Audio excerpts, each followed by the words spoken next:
All right, today we're here with Matt Williams, who is a broker and owner of Bison Properties. But today we're actually going to be talking to him about his journey into investing in manufactured housing, which is kind of a different turn from real property to personal property with a mixture of real property. Matt, super excited to have you on. Obviously, we go way back. We've known each other for a long time. We've had a podcast together as well before. Invest in the West. And, I've just been wanting to pick your brain about this because it's kind of a unique asset class. And it's an asset class that's, obviously got more traction, I think, over the last decade especially. But thanks for being with us. Yeah, Nick, thanks very much for having me. I appreciate it. It's, to your point, it's quite a journey. It's very different. But it's like anything else. It's an asset class that maybe some people have some trepidation or there's some type of stigma associated with it. But once you kind of dig into it, it's like anything else. Once you know it, you know it, Yeah, definitely. Well, I think everything, comes back to some origin stories. People want to know, like, how did you get your foot in the door on this? So maybe you could just talk a little bit about how this landed on your radar in the first place. And you went from, really specializing, obviously, in more traditional real estate forms to thinking, hey, maybe I want to get into this manufactured housing business. Yeah, sure. I mean, really, I started in real estate a long time ago, and I've really just always done real estate, but in different at different levels. So really kind of important to know is that there are so many elements of real estate. When people say, hey, what do you do for a living? Oh, I'm in real estate. That's pretty broad, and there are so many aspects to it, I'm right? in business. Yeah, I mean, exactly. What do you construction? Oh, general contractor, very general. Basically, I started selling primary houses, single-family homes in 2001 and sold a ton of those. When the market crashed in 8, 9, it became a situation where some of my clients who were flippers would have 3 houses going, and then they couldn't sell them. And so I started managing some of those assets for them, started a management company, which is kind of how we met. Yeah. The market continued to go. I kind of figured, hey, I'm looking at these spreadsheets and I'm doing all the work and taking on the liability, and the actual investor is making the money. So that's kind of interesting. Yeah. So I really just started studying the highest and best use of my skill set and which asset classes accomplished my goal, and started doing some analysis on, what my goal was. For me, it's cash flow. Some people it's return. Some people it's tax deductions. Everyone has a different reason to invest in different ways. And, my skill set was in management and conversion of assets, stabilization of assets. Mm-hmm. And so I started looking around. I found a couple manufactured homes, and then started looking at some parks, obviously being on the real estate side. And really in 2016, I bought my first park. It's quite an interesting path from there, because now I'm up to 4 parks, and they're all very, very different. They're all in different areas, and the stabilization aspect of it is kind of what I focused on, but that's not everybody's path in that space. Got it. Well, so I mean, not to age you, but you've been in real estate for 25 years. You don't look like you could be in real estate 25 years, so kudos on that. Thank you. I appreciate it. I use a lot of facial moisturizer, get a little bit of sun, a little bit of golf, and that really helps keep me young. People might want to know about the moisturizer routine. But no, that's great. And I mean, I think one of the things that keeps people from getting into new areas of expertise is, one is, some anxiety around the lack of familiarity. But a lot of that comes down to questioning themselves about whether or not they can actually underwrite the property properly. So how did you learn to underwrite your first deal and do the due diligence, which is not your traditional property inspection? You've got a lot of different things going on in terms of like utilities and just stuff. So how did that process unfold? Yeah, that's a really interesting question, because the underwriting part of it, just for clarification, when I think of underwriting, I'm thinking of how a bank is going to analyze that asset and how I'm going to look at the potential return or potential liability associated with that from a financial perspective. So when I'm looking at a house, for instance, I'm looking at income, expenses, and then that income is rent. The expenses are going to be maintenance, including insurance and property taxes and that kind of thing. The maintenance on that is really going to be specific to the house. Mm. Whereas when you buy, to be clear, they used to be called mobile home parks. Now they're called manufactured housing communities. Oh, they're all under the same title. Oh, yes. But they're also, people say RV park. Mm. Other people say mobile home park. Some people say manufactured housing. The important part of that is really if you're looking at long-term or short-term, because that's going to be something that you're going to be looking at as far as how much income and how often. What's your vacancy rate over the course of a year? Is it a seasonal short-term stay? Is it long-term stay? And in Oregon, for instance, their manufactured home park is always allowed to have RVs under Oregon statute, which is kind of interesting. So basically, a local municipality can't take my manufactured housing community and say I cannot accept RVs as long as I'm signing long-term leases in Oregon. That's not the case in every state. But when I'm looking at it from an underwriting perspective, and I'm looking at maintenance, I'm not just looking at how much does it cost me to put housing or a siding on that house. I'm thinking more, what's the infrastructure? How old is the infrastructure? Is it on city services, or is there a septic system? Is there a well? How old are those lines? So really the infrastructure itself is something that you have to take into consideration. From the bank's perspective, they're not looking at how much rent can you possibly squeeze out of that property. They're looking at if all of the personal property was gone. In other words, if all of the houses were gone, and let's say they burned down or everyone just decided to move out and take their house, what is the space rent associated with that? And that's the way the bank looks at the potential income coming in, because they're not loaning any money on the actual houses themselves. Those are considered personal property. Yeah, so it's almost like you would maybe price, and again, I don't have any experience in this, but maybe like a marina, like how much of the value of those slips for your boats, right? Yeah. Is that kind of a similar idea? Yeah, that's exactly right. So, I'm working on financing on a couple of them right now. And essentially the way they look at it is regardless of the number of units that the owner owns, like let's say that I own a 20-unit property. Well, I'll just give you the example. I've got a 20-unit manufactured housing community, and I own 5 of the houses that are at that park, okay? I'm getting about $1,800 per month for each of those houses. Okay. The space rent, $850. So the bank will come in and say, okay, regardless of how much you're getting for the houses, we're only going to loan you money based on $850 per space times 20 spaces. Got it. Okay. So my P&L is going to show that I'm bringing in much more income, an extra $5,000 per month. The bank won't count that, and they're going to really look at the debt service coverage ratio on that. Got it. And when they're looking at that debt service coverage ratio, what does that typically look like in that industry? I know in multifamily it's 1.2, 1.25 typically. What do you typically see in that space? Yeah, I mean, to dig into the numbers, the formula that I usually use is you take the total income. Manufactured home parks usually run at about a 30% expense ratio, and a 5% vacancy rate is usually what banks will underwrite. And so we go with basically 5% vacancy, 30% expense ratio, and then you have to hit that 1.2 to 1.25 debt service coverage. Now, I will say that is the variable that I saw change as the economy kind of shifted, interest rates went up. The debt service coverage ratio that the banks were using went up because the higher the risk they feel it is, they want to see more income coming from those parks. So I did see that shift. I was at about a 1.1 when I bought my first park. Yeah. And when I went into finance one just a couple of years ago, or last year, they're looking at a 1.25. So it's a significant difference. Big difference. That plus interest rate's moving. Sure. Yeah. Well, the interest rate is really what's going to impact that because they're looking at your debt service coverage. So the higher the interest rate, regardless if it's 1.2 or 1.25, you're going to have to make more money on that park to cover that expense. Yeah. It's tricky.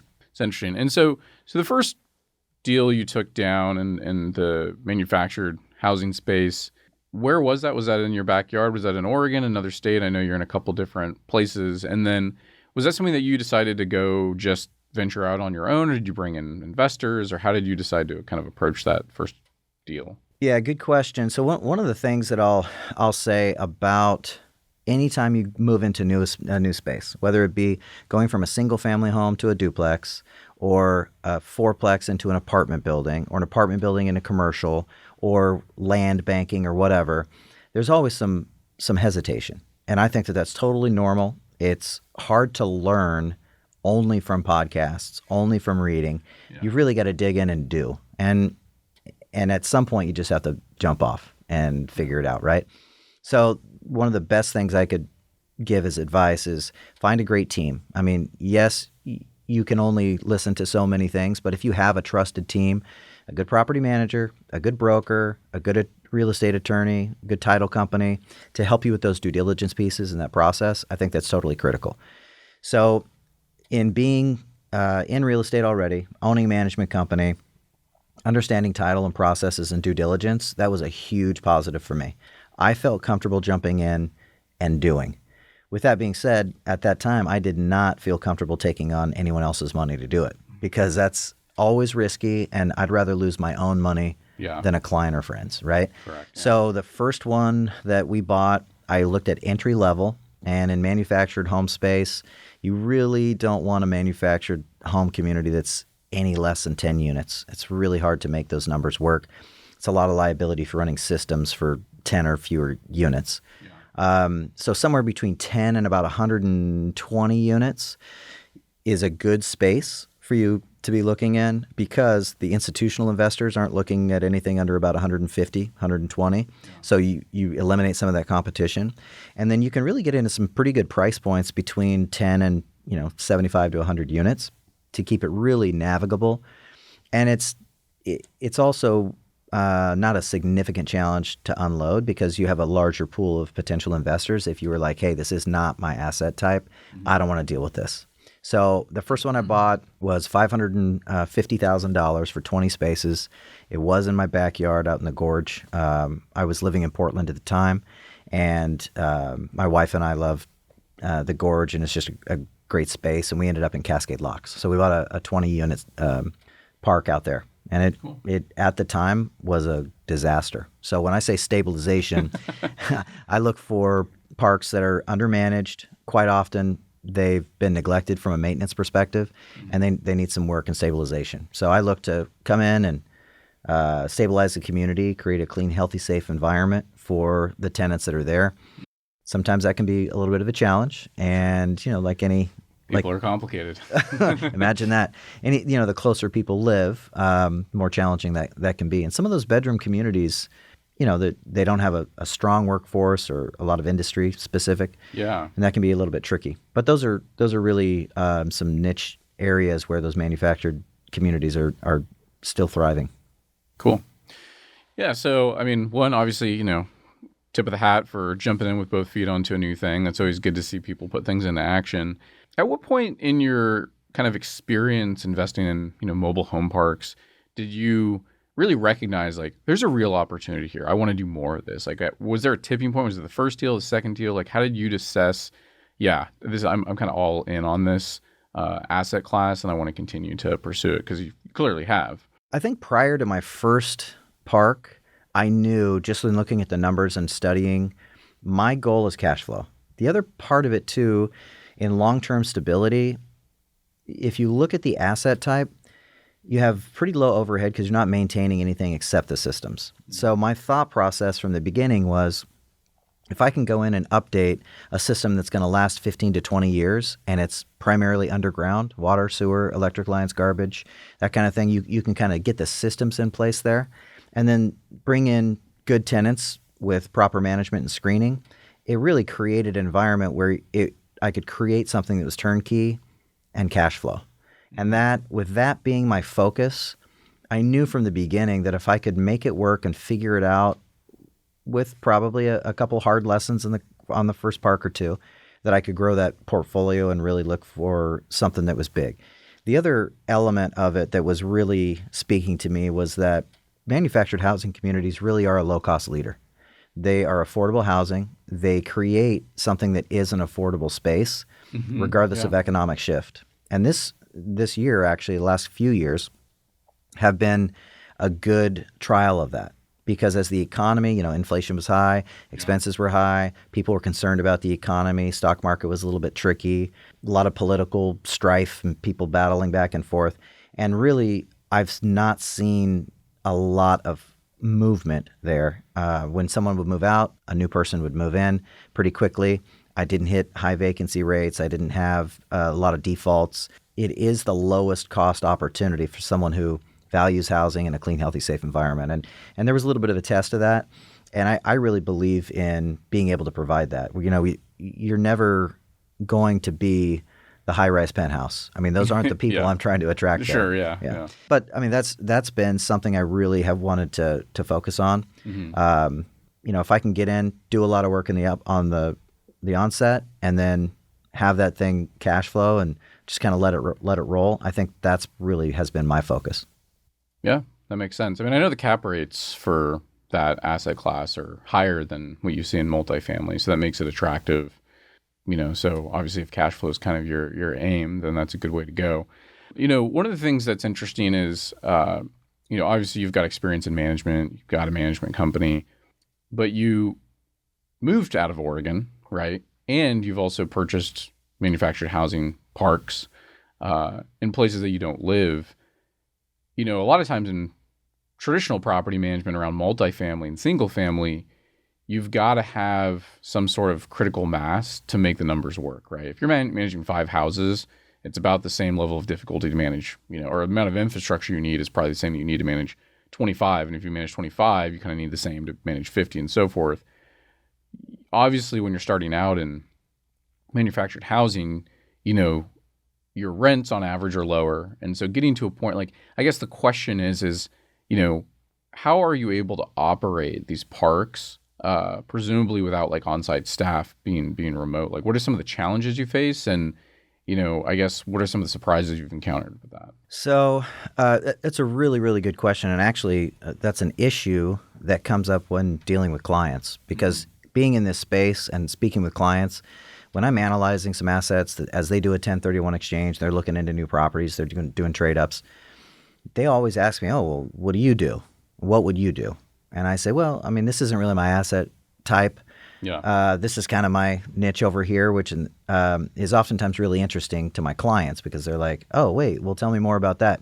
So then I find myself looking for parks for some of my clients, But when they ask me about the management piece, that is a little bit tricky because a lot of manufactured housing communities are in the outskirts in adjacent towns. They're not in core metropolitan areas. Yeah. And that's not by design initially, but local municipalities and cities do not want manufactured housing, unfortunately. It's kind of ironic given the messaging they have around affordability. I would definitely agree with that. The other cool thing about those asset types is that it really gives the tenant a lot of opportunity to build pride in a property that they own. They don't own the real land, but they actually own the house, and they take pride in that. They can paint it when they want. They can decorate it. They can come and go. They feel good about that. It's like a condo. You don't own the walls or the ceiling or the floor. Absolutely. Well, from a management perspective, that's tricky because in some of those smaller communities, there's not a really great manager. And because there might be in a small town, let's say 6 mobile home parks or manufactured housing communities, there's not a property manager that really understands that asset type. What I also tell my clients is you always kind of have to manage your manager because a property manager, no offense, Nick, doesn't manage the property and the asset the way that you would as the owner. You're absolutely right. And I actually tell people that, it's not possible because you have to make decisions differently at scale and from a regulatory standpoint. And just feasibility, right, and cost, right? You're totally right. So, well, and you're not going to run down and fix a faucet real quick. You're going to call someone that specializes in that, and that's going to come with a fee. You're going to hire a licensed, bonded, insured contractor. Whereas, for me, if I've got a guy coming to trim my trees, I might go with John up the street who's got a truck, and I've seen him in his chainsaw. hopefully a chainsaw. Yeah. But I mean, that's a different scenario. So I personally, I have it set up a little bit differently. I manage the financials and the entity. I have an on-site at every park. Wow. Because I think in this asset type, you have to have an on-site that just knows, hey, that guy's not supposed to be here, or there's a leak over here. And some of that is weather related, and some of it is demographic related. You get some you get some interesting characters coming through some of those parks sometimes. And if you have someone that has a vested interest in the security of the park, they're great to be like, hey, Matt, we got somebody coming over unit number 13. That's not working out real well. And then, I mean, once I'm alerted, I can handle the issue. Yeah. But if I'm not there for 3 weeks, and for 3 weeks that guy's been there, that's a problem. Yeah, I mean, it's it's actually very similar in multifamily, right? We talk a lot to people about the culture of the building, and maybe not in the traditional sense of what people think about in terms of culture. What we think about as culture of compliance, right? Like, do these people follow the rules, or are they like, violating them every turn they get a chance to? And so, rule compliance is important because obviously the people who do follow the rules don't want to be around people who don't follow the rules, which means you're going to drive the rule followers out if you don't hold people accountable, right? You're going to lose your A players if you let the B and C players, kind of run amok. So that's similar, and I can imagine that. So my thought, though, is how do you afford that on these smaller buildings? I mean, is it just built into your pro forma? Do they get I guess how are you having that all set up? Yeah, so that's the other thing. If you think about the level of expectation that individuals have, like let's say, if you're paying $2,500 a month in rent on an apartment, the expectation for you to manage some asset or be the eyes on the ground, the compensation level for that or expectation might be fairly high. Let's say a half month's rent, that costs you $1,250 a month if it's $2,500. Sure. Right? Yeah. But if someone's paying $425 a month in rent, even if you comp them the entire month's rent, for them, they say, oh my gosh, I've got 100% free rent. Yeah. And you're thinking, oh my gosh, it's great $450. Yeah. Right? So from that perspective, I think the value is certainly there. Yeah. Even if you comped, a couple $100 or full month's rent, my most expensive park right now is $900 a month for a space. Worst case scenario for an on-site, just to clue me in and then I have someone go handle it, worst case, it'd be $900. With that said, I have a larger park, the most recent one that I purchased over at the coast. It's the furthest away from me. Mm-hmm. I've got a lot of expansion over there. I have more move-in and move-outs because it is long-term. But because currently I'm at 92 units on it, that's going to take a little more sophistication, but I've got a lot of trees. It's got a sewer. I actually have a sewage treatment plant on that property, registered with DEQ. It's like a thing. It's a whole thing. It is a thing. But that takes a lot more sophistication. So, those managers cost me a salary plus housing. Yeah. But, I mean... At that level, it's different. I mean, to your point, put it in the pro forma. Yeah. Just like you put vacancy in the pro forma, you got to put management in there as well. The on-site is certainly something to plug in there. But, selecting a good on-site manager, that's tricky too. Because I've got at one of my parks, I've got a gal that's great at paperwork and posting notices. She's not mowing the lawn. She's not fixing a plumbing leak. Yeah. On another one, I've got a great guy that can fix anything and mow the lawns and chase off the bad guy as they come in. He's good at that. He is not pulling anything up off the computer and printing anything. So, it comes with a mix. I've got kind of a hybrid. Yeah. That's, I think we see that similar, divergence in multifamily too. Like, you have an on-site that's going to be great at leasing and, making people feel welcome and paperwork, or they're going to be able to help you with the turns, right? And making sure the community rules are being handled from a maintenance standpoint and so forth. But yeah, they're different personalities. They're just completely different personalities. Sometimes you get somebody who does both great, but that's definitely more rare. You bought your first park in Oregon, right? Kind of in your backyard. Then the next one you bought was in a place that you didn't live nearby, correct? Correct.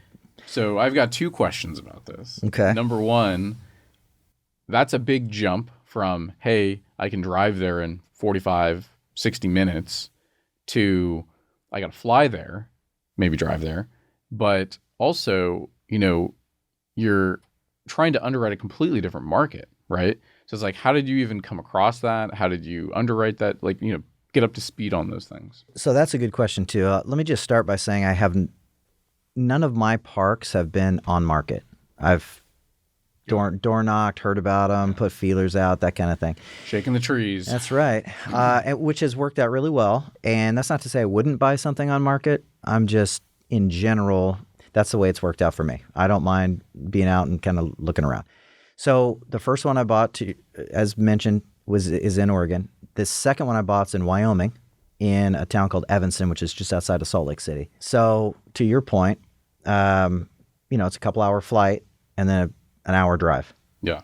If I'm going into Salt Lake. Sure. So for me, I found that because I knew somebody that was buying a house. My dad was buying a house there. And so I went out to help him look around. And so I just went in and started talking to agents and said, hey, where are the mobile home parks? I literally was just asking, who owns the mobile home parks around here? I just want to see what the dynamic is. Yeah. And I started looking at the market, and I figured out there were 4 parks in town. One of them was almost completely vacant, huge, but completely vacant. I think that they had like 200 spaces, and they had like 19 occupied. I was like, uh-oh. Whoa. Yeah, it was crazy. And it's set outside a little bit. And then there was another one in town that needed a little bit of work, but had, paved roads and whatnot. I found this other one, and I talked to the agent, and I said, well, how about this one that, it's kind of centrally located. It's up on the hill. And she said, oh, yeah, I don't know. I mean, I know them from high school. It's owned by a couple sisters. One of them is in prison for meth distribution or something. And I said, oh, that's the one I want to talk to. So I ended up talking to the other sister that was not in prison and negotiated a deal. I basically went and looked at the property, and I looked at the numbers. I mean, I basically saw that it was being undermanaged, and they were renting to people that shouldn't be there. And so I just saw the opportunity there. What was the vacancy rate? Did you say it was like 90% vacant? Well, on the other one. On this one, let's see, this one was 36 spaces, and it had probably 10 vacancies. Okay, so still a third, yeah. Yeah, and to be honest, they still had dilapidated properties on site, but they didn't have, they just didn't have real true management. One of the sisters was kind of pseudo-managing it. This property had been in the family for a while.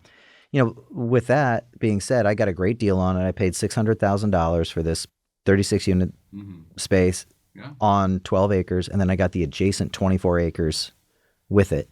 Oh. And in addition to that... Was it a different seller, or is the same so interestingly, same seller. When the title report came back, I noticed that the adjacent 24 acres was for sale, or was owned by the same person. And so I just went back to the seller and I said, hey, I realized that, the adjacent 24 acres, I was kind of thinking I would pick up both of them. Yeah. And she said, okay, and gave it to me for no additional price, which was kind of crazy. At any rate, so I went in there and started working. One of the things that came up in that scenario, which brings up this due diligence package or kind of thinking, I've got a $250,000 sewer project going on that because I'm managing a private sewer system that feeds into the city main. Wow. So when something like that goes down, I mean, you're not writing a check for $5,000. You're putting together a huge project where you're replacing. CapEx. Yeah. Correct. Yeah. In these situations, are you finding that most of the time you're basically coming in with conventional financing? Are you getting any sellers to carry back paper or anything like that? Or what has your experience been with that? I have not had a seller carry on any of mine. Most parties that I've purchased from, they want to be done with the asset. With that being said, I will say that the space that I'm in, the timing is right for them to unload these assets and for you to take them over for a couple reasons. Most parks were built 60s through 80s. In the 90s, there were a couple and then nothing for a little while. And so that infrastructure is X old. They're also oftentimes built by the owner where they lived in the park, they raised their kids in the park, and they're aging out. So they kind of stopped managing them because they don't need the money, so they haven't increased rents. They aren't as mobile and sharp, so they're not visiting the property as much, and they are kind of penny pinchers, so they didn't want to spend money on a plumber to go handle stuff. Sure. So you have aging infrastructure, aging owner, and the child oftentimes is living their own life. They don't want anything to do with the park that they were raised in. There's this kind of interesting niche when you're coming in to look at these. So the owners kind of want out, or it's the kids selling it and just saying, I just want to be done and settle all the affairs. So that is an interesting aspect of these parks. The other part of it, too, is that because it's a specific type of product, you either have to convince the bank that this is a stable asset or that you are a stable purchaser and have the ability functionally to to put into the property and stabilize it. Or you have to either under leverage or come in and explain to them, hey, this is what I intend to do with the property. I'm willing to, have a banking relationship with you.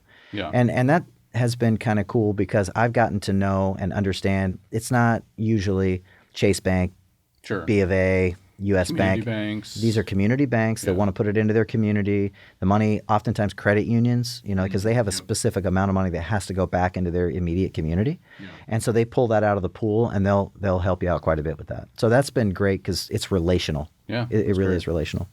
One of the things that you mentioned a moment ago that I actually wanted to circle back to is you're talking about this large CapEx, capital expenditure project with the sewer and things like that. And you also mentioned in, the largest park you bought, you've got, water treatment facility. The thing that comes to mind for me is like, okay, a lot of these, as you mentioned, are properties that are in rural areas. So where are you finding vendors to who have the level of sophistication to deal with those kind of things? Like that's not a small project, that's a real mechanical system that requires a lot of expertise. Are you flying people in? How does that work? So really good question. You're right. On the rural side, the maintenance is a pretty big issue. In Cascade Locks, for instance, the closest spot that you've got is Troutdale, really. I mean, you have Hood River on the other side, but that's also a small community. Sure. Yeah. Troutdale is about 20, 30 minutes away from the edge once you hit the freeway. And, to get a plumber out, you're going to pay a trip fee plus the plumbing, and then they're there to handle business and get out. So, you don't have the same guy usually that's coming and going. In my park in Evanston, Wyoming, those guys, to be honest, many of the tenants could fix anything. So it's a completely different dynamic. But the vendors are really, really a critical part. And one of the first things I do when I purchase a park is start building a vendor list. And those vendors oftentimes are word of mouth. And that is really a significant benefit of an on-site as well, because those are the people going to church in town. They're sending their kids to school in town. They're going to work in town. So they know who the plumber is. They know who the electrician is. And so that's worked out really well. And I kind of put a little bit of onus on them, and not ownership, but I tell them, hey, why don't we build a vendor list of people you like working with? And I'll obviously be looking at the price and the product. They're looking at, hey, do they respond when I call? Are they kind and, easy to work with, right? So I kind of build that with the on-site a little bit. And, landscaping, for instance, I sold a park to a client in the Dalles, and he can't find someone in the Dalles on the landscaping side just to keep the place clean. And so the vendor list is a really challenging piece. For the sewage treatment plant and whatnot, that is something that is such an area, like a specialty, that we have worked with DEQ and the state of Oregon to make sure that, number one, get it up to par. Yeah. And then number two, who is the person to maintain it? Our water system there's a ton of testing and chemicals and process that goes through that. And really, one other thing I'll mention is that in the first year or two, you're going to figure out what that P&L that you receive from the seller really is. Yeah. And that's kind of an interesting scenario, because I looked at the amount of electricity that goes into that park. When I bought the park over at the coast in North Bend, basically it was 71 spaces, RV primarily, a few manufactured homes, all long-term on 30 acres with a sewer treatment plant and our own water source. There is water out at the street, but we weren't connected, and we were putting money into chemicals and all that kind of stuff for the water. Yeah. Then the sewage treatment plant, there is no way to hook up to sewer, so we are stuck with that sewage system that we have, or the sewage treatment plant. So I looked at it, and essentially at the end of the year, I paid $18,200 in water testing, chemicals, and all of the stuff that goes into just providing water. So now I'm balancing that with, okay, well, what would it cost me to not have to deal with that if the city is connected? Sure. Right? And then on the electricity, which is not being billed back to the residents, I spent $40,000 in electricity to the tenants. Wow. So in not billing it back, if you have an all-inclusive rent. Yeah, gross rent is, Yeah, so I'm at $60,000 in those two utilities, not counting my sewer. And so I had to do a cost analysis on that. So this year we hooked up to city water. It cost about $46,000. Well, with plumbing, I was about $52,000 to hook up to the city water. Takes away some of the liability. And then I got a bid from a submetering company for about $85,000 to submeter each unit so that I can bill back water, sewer, garbage, and electricity to all the residents. So I figure I'm $60,000 in all day per year on just 70 units. In this situation, we're adding another 50 units. So we're going to end up to be about 120 units total. Yeah. So, I mean, if you look at it, you're not double, but you're pretty close. You're probably a 40% increase in expenses. I'd be about $100,000 in utilities per year. So if I spend 120 to set up systems to bill that back and bill it back, there's an opportunity there. Yeah.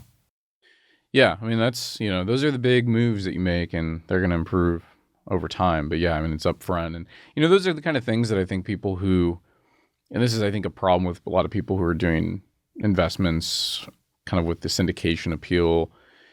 A lot of these people are looking on really short-term things, and so they're just kind of putting lipstick on a pig. They're actually not really improving the asset. And so that's a real structural change and improvement for the park that long-term is going to be good. And it's good for the residents too, right? They're going to have continuity of the system and things like that. So that's great.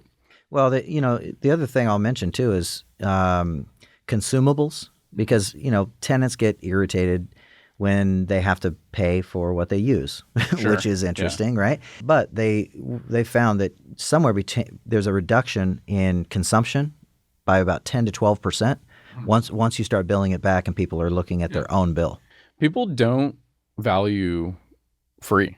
They don't. I mean, they've done studies on this and everything, and that's kind of one of the flaws. I mean, that's why people have deductibles on plans, right? It's like there needs to be some skin in the game to engage with whatever, the claim is or service, so that people aren't just using it without any regard for the impact on that other system and cost and things like that. So I think that's a good idea. I think it makes sense. I mean, at the end of the day, you should pay for what you use, right? Yeah. And it's a little bit more transparent, frankly, right? Because people then know, okay, this is how things are actually costing and how my use matters. And that helps with conservation too.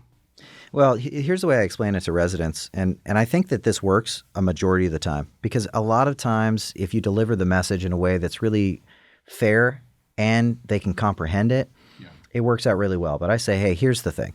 If I increase rent for the utilities, I'm going to charge you the same amount in increase and include the utilities, then I'm going to charge the person next to you. And if you're by yourself in your trailer and they have 4 kids and they're using more, you're still getting charged for theirs. Yeah, you're subsidizing. Correct. But if I bill it back individually and I keep your rent without increasing rent, but now I just charge you your utilities, you could be at $60 a month in utilities. They're at $110. I didn't have to increase both of your rents by $100, and you saved $40. Yeah. That's kind of what I'm trying to get to. Yeah, yeah. Well, that's great too. I mean, it's, there's obviously different ways that people handle that stuff, but I mean, that's a great way to kind of approach that. And, you get into like other commercial assets and they're passing through common areas and all this other stuff, and they're just kind of averaging it out. I know in multifamily, the utility bill backs, have a separate, kind of section that discloses like, hey, you may be subsidizing other people. So the fact that you've got those individual meters is I think a great point you can make. Let's talk a little bit about the regulatory side of mobile home parks, because I think that that's a bit of a mystery for a lot of people.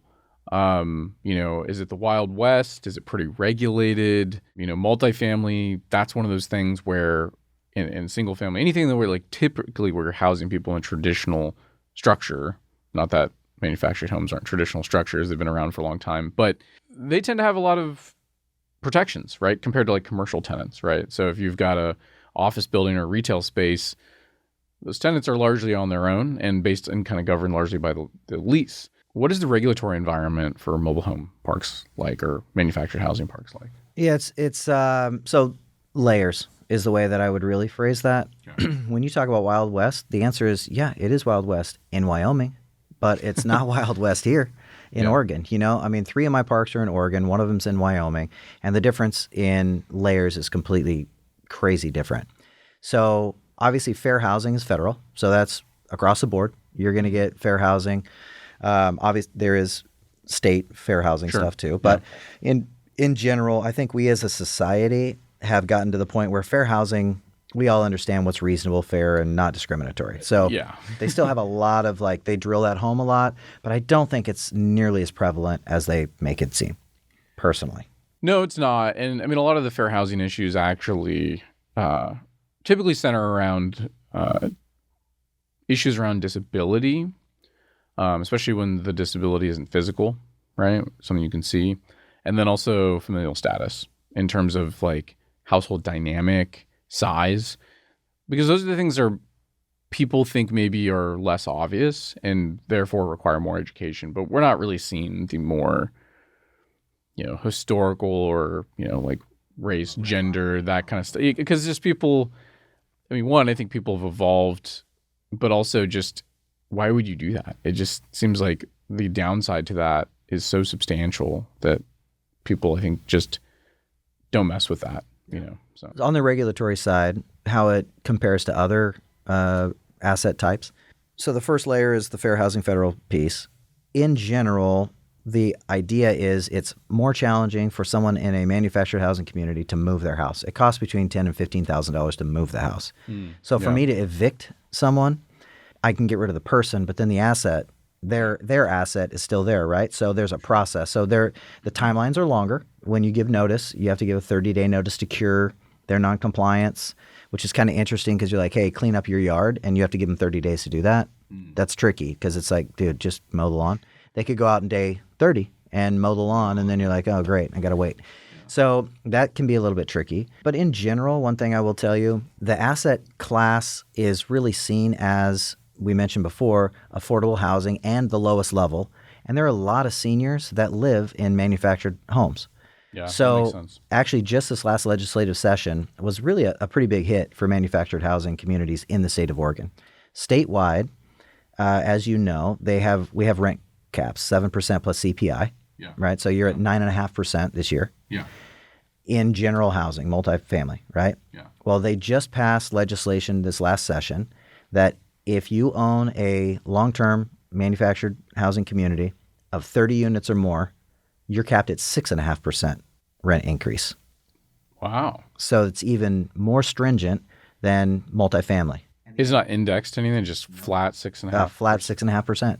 And the idea behind that is, they literally put this out there that the landlords, their phrase is, the landlords are attacking our most vulnerable communities, mostly seniors living on a shoestring. Fixed income, yeah. So the idea, here's my caution to anybody else in any other asset class.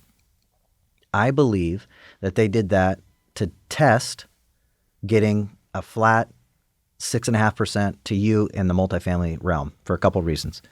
Manufactured housing communities represent a much smaller percentage of individuals and communities. We don't have the same amount of money and lobbyists and PACs putting money together to fight some of that legislation. It's easy from an emotional perspective for them to justify capping it at 6.5%. Yeah. And a lot of those, the impact doesn't really hit large landlords. There aren't people in the state of Oregon that own 50 parks, and the ones that do are like one guy. So it's not really the same. And a majority of the manufactured housing communities aren't 30 units or more. Mm-hmm. So it's really a small fraction, but it's the legislature here in Oregon testing to see how far can we push it. And it's my belief that in a couple of years from now, maybe the next legislative session, maybe the following, they're going to say, well, we tried it on the manufactured housing communities, and it's working. Yeah. It's fine. No big deal. Let's just push it to multifamily. Let's push it to single family owned by individual owners. Let's push it to whatever. So I would really caution you to pay attention to that, because I believe that that's probably coming in the next session. Yeah. Well, I mean, I think that's wise. Where we've seen rent control implemented historically, at least some of the first places it showed up was in San Francisco and New York. If we looked at the trend of what it was when it was first implemented versus what it is today, without a doubt, they ratchet it down every time they have an opportunity to do so. And so I didn't really think about what you said initially from that standpoint, but it makes a lot of sense, especially because I do think that, what they're going to do is, at least on the multifamily thing, I think what they're going to do is they're going to leave the index part because they want to use that to justify the number. But what they're going to ratchet down is the fixed number amount. So instead of it being 7% plus CPI, it will be 5% plus CPI, and then 3% plus CPI. And then again, if we follow history in other markets, then you're at CPI, right? And sometimes you're below CPI. So it's a problem, especially for people who are thinking of getting into the market now and really needing to make sure that they stabilize the asset. If you've owned something for a long time and you've created enough distance between your expenses and your rents, now you've basically got a tool that's preventing competition, which, obviously is a double-edged sword. You'd probably rather have the competition than the ability to generate reasonable income. The irony is that, you're hooking up the larger community down in North Bend to public utilities, and those rates are going to go up. And those aren't fixed at 6.5%. And I wonder why, right? Yeah. Well, it's because they know that costs go up more than 6.5% in a lot of cases, and they'll justify that they need to do it. So it's a little bit of a hypocritical approach, but unfortunately, that's the way that Oregon's approached a lot of things, which is like, rather than try to solve the ultimate problem, they want to basically shift the cost to the private sector for a lack of inaction or a lack of action. Well, they're not solving any problems. They're just creating the illusion that they're doing something about it. I think that's the challenge. The other part of it is, to your point, the utilities aren't going down. The cost for me to put in a private sewage system, so my park in Wyoming, mm-hmm. the tenants when I bought that park, the tenants were paying $310 per month per space, mm-hmm. including water, sewer, and garbage. Pretty great deal. Seems like. It's a great deal for them. And when I come in and increase the rents incrementally, they say, well, why is my rent going up? The park up the street, blah, blah, blah, whatever. Yeah. For me, I'm thinking, okay, well, just think about this. I've got 36 units. If I increase their rent by $100 a month, how long will it take me to pay for a $250,000 sewer upgrade that is not sexy? Yeah. A sewer upgrade just actually allows all the sewer to flow to the city. Yeah. It's not like a pool, it's not a clubhouse. Or, dog park or right. somebody's just, Right.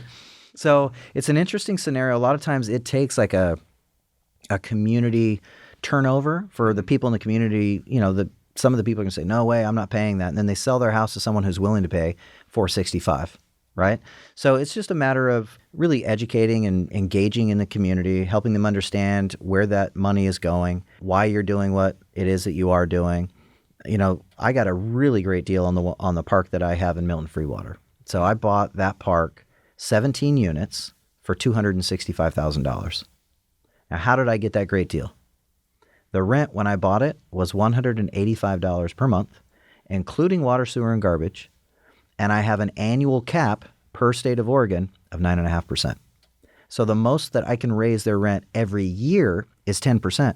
Yeah. So if you think I can raise it 10%, $18.50 this year. Next year, another 10%. Yeah. So now here we are at $20 a month. I can raise it. It'll take me forever to get those rents up. Yeah, it's an enormous timeline. Yeah. Meanwhile, the cost of utilities are not at all going down. There's I've got trees that need to be handled. I've got someone mowing the lawn. He's going to charge me more next year than he charged me this year because of the cost of fuel and maintenance and blah, blah, blah. So, it's a slippery slope. I think in general, one thing I will say about the whole regulatory environment, that's got to go in your pro forma too. I mean, I plug in different numbers when I'm analyzing an asset in Oregon than I do when I'm analyzing an asset in Wyoming, just because I have more overhead, more regulatory stuff. Whether it be demoing a trailer that needs to go and it's at the end of its life, tenant's been moved out, I've got to demo it. In Oregon, that costs me about $7,200 on average for me to demo a trailer and get rid of it. Yeah. In Wyoming, $2,200. Yeah, I mean that's substantially different. That's substantially different. I think that, and I'll kind of close the loop on the regulatory part here, just because we're going to wrap up and transition to some final questions for you, sir. But it's really sad because there's not, from what I've seen, there is no research or experts who think that price controls and certainly rent control is a positive thing for any market or any community. It serves a really small group of people at the expense of everyone else. And it's rare in economics and in, general real estate communities that there's a complete agreement across the board that this is a bad idea. I mean, even Stanford did a study on this, back in, I think, 2017, 2018. And we're like, yeah, this erodes housing, right? And if price fixing worked and price controls work, not price fixing, if price controls worked, then it's like, why aren't they taking that same approach, like we said, to utilities? But what about the grocery store, right? People need to eat. So there's a lot of ways that they could be doing this. And I think they're picking on real estate at large because generally the term landlord, landowner, developer, carry negative connotations for, some deserved but also undeserved reasons. And there's just a lack of awareness of, I think, that people and the general public do not appreciate or understand the total cost and risk to own those assets. So it is very sad. You're not the only person who's looking at Oregon and the West Coast in general with that same lens. And I hope that they change their minds, the government, and look at the long-term benefit as opposed to their own just political careers. But pivoting a little bit, we always like to kind of wrap up with some questions to kind of get to know Mr.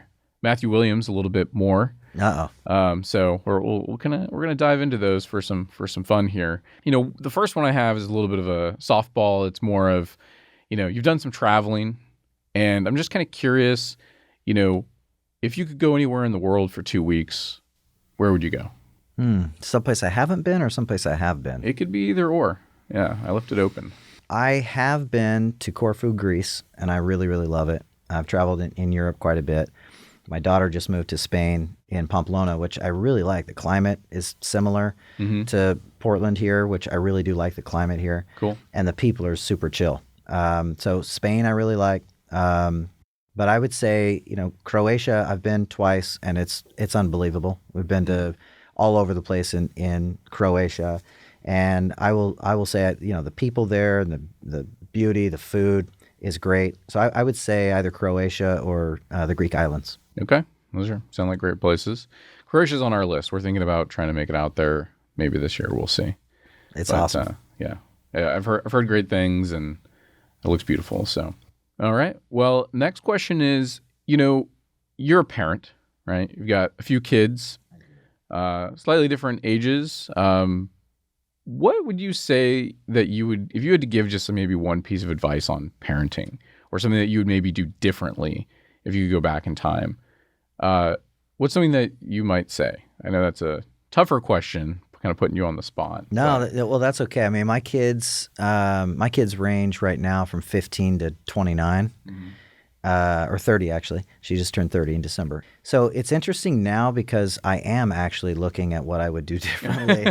And as a parent, you have a lot of regrets, not because you're a bad parent. It's just because you're building the airplane while you're flying it, and that's kind of it's a process. Every child being so different, having different desires and different skill sets and different motivations and all that, they're all hard in their own way, and a blessing. I would be much more patient, and I would encourage creativity and adventure more than structure and determination. Like, I'm a very determined person, and I probably should have lightened up a little bit and just gone with the flow, let them enjoy the kid aspect, and really let them grow into who they're going to be. Because my primary job as a parent, I think, is to encourage without destroying their spirit. If you can not crush their spirit, that's your number one goal in life as a parent, I think. Yeah. Great. That's good advice. So and this is kind of the final question I have here. you're into music. You're a music guy. At least that's how I would label you. Yes, big label, but yes. Yeah, it's a big label. Yeah. You're pretty fond of Bob Dylan.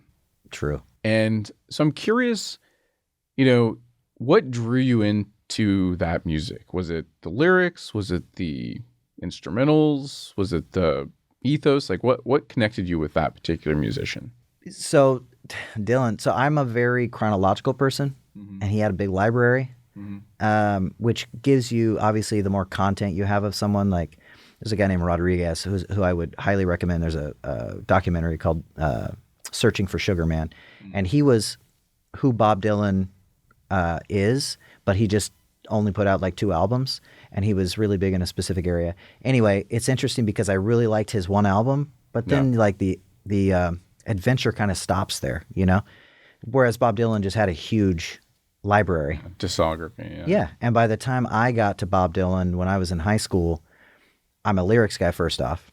When you listen to lyrics and you listen to the impact it can have, I used music quite a bit as a kid as an escape. I would see myself in someone else's adventure, and Bob Dylan had an incredible library for that, and a way for me to escape and delve into things and look at the literature of it and just try to understand where he was coming from. And I really liked that time period, the 60s through the 70s, 80s. Yeah. I feel like that time period just had a lot of adventure and exploration, and there was just a lot of creativity and opportunity there.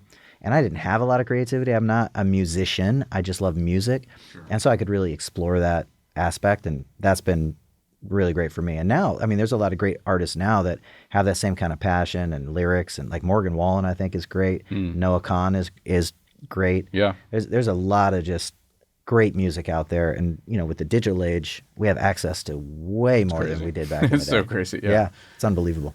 Awesome. Cool. Well, Matt, thanks for being here and telling everyone about what you've got going on and helping give people a peek into what manufactured housing investing looks like.